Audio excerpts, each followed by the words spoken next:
मोथा के युवा नेता डेविड मुरासिंह ने 5 जुलाई को अगरतला से अपनी 2500 किलोमीटर लंबी फुट मार्च टू दिल्ली पदयात्रा की शुरुआत की थी। इस यात्रा का मुख्य उद्देश्य ग्रेटर टिपरालैंड राज्य की मांग और अवैध बांग्लादेशी प्रवासियों के खिलाफ कार्रवाई की मांग है। यात्रा की शुरुआत में उन्हें बृषकेतु देबबर्मा और जगदीश देबबर्मा जैसे प्रमुख नेताओं ने राजनीतिक समर्थन के साथ विदा किया। लगभग 12 जुलाई 7वें दिन तक डेविड मुरासिंह पनीसागर पहुंच गए थे और इसके बाद त्रिपुरा की सीमा पार कर असम में प्रवेश किया। लोगों ने इस घटना को भावनात्मक और प्रतीकात्मक बताया। मुरासिंह ने बार बार यह स्पष्ट किया कि यह यात्रा केवल राजनीतिक मुद्दा नहीं है, बल्कि टिपरासा जनजातियों के अधिकार, पहचान और भूमि को बचाने की एक आवाज है। उन्होंने चेतावनी दी कि अगर नेताओं ने ध्यान नहीं दिया तो समुदाय का भविष्य संकट में पड़ सकता है।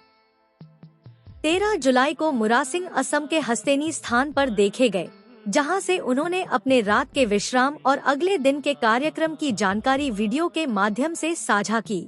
यात्रा के दौरान लगातार चलने के कारण उनके पैरों की हालत खराब हो गई थी। 14 जुलाई को पैदल चलते समय अचानक बेहोश होकर गिर पड़े।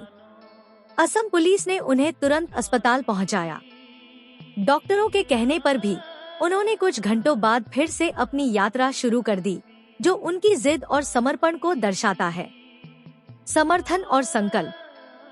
पूरे नॉर्थ ईस्ट से लोग उनकी इस हिम्मत और समर्पण को सलाम कर रहे हैं। टिपरा मोथा पार्टी के नेता और कार्यकर्ता उनके साथ संपर्क में हैं और स्वास्थ्य अपडेट लेकर चिंतित हैं। अंत में डेविड मुरासिंह ने यह साबित कर दिया कि यह आंदोलन केवल शब्दों का नहीं, बल्कि अपने शरीर और इच्छाशक्ति से लड़ते हुए मांग को दिल्ली तक पहुंचाने का प्रयास है।